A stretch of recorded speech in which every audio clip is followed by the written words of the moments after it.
ऐसा है, देश में दो तरह की भिखमंगे हैं। एक तो आर्थिक कठिनाई है, लाचारी है, बेबसी है, जिसके चलते भीख मांगते हैं।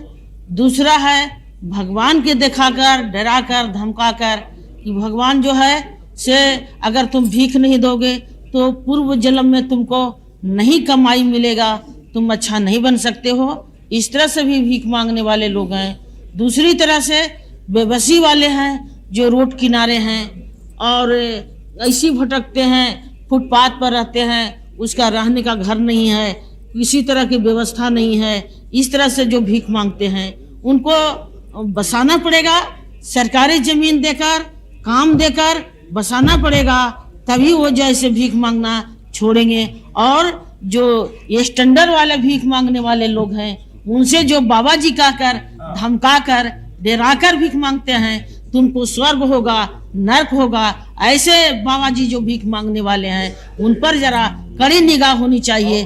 तीसरा भीख मांगे जो हैं इस देश में, वे भीख मांगने वाले हैं कि बच्चों को अपहरण कर गाड़ी से ले भागते हैं, गांव कस्बे से ले भागते हैं, शहरों से ले भागते हैं, उनका अंग भंगू कर देते हैं।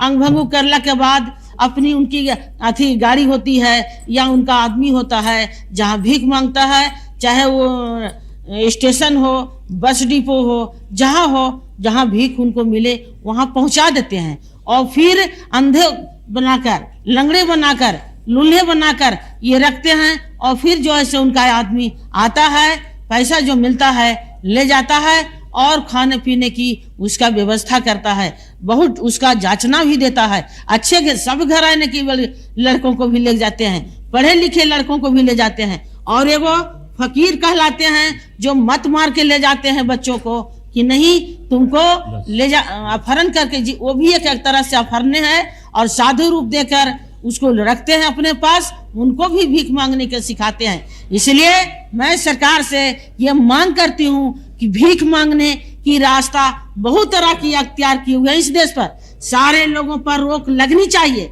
सरकार भी भीख मांगती है, दूसरे देशों पर हाथ पसारती है, क्या है। और हमारे यहाँ तो मंत्री भी थे, वो कहते थे कि गरीबों की उस घर में दिया जलाने चली हूँ जो सदियों से दिया बुझा हुआ है। सदन में नहीं है, बोलना नहीं चाहिए। बाकी जो बोले हैं मंत्री याद करें, उस घर को दिया जलाने चले हैं। मैं तो समझती हूँ उस घर में दिया बुझाने चले थे जो सदियों से बुझा हुआ है, सदियों से दिया बुझा हुआ है, जला नहीं है। इसलिए मैं सरकार से मांग करती हूँ कि भिखमंगों को रोकना पड़ेगा।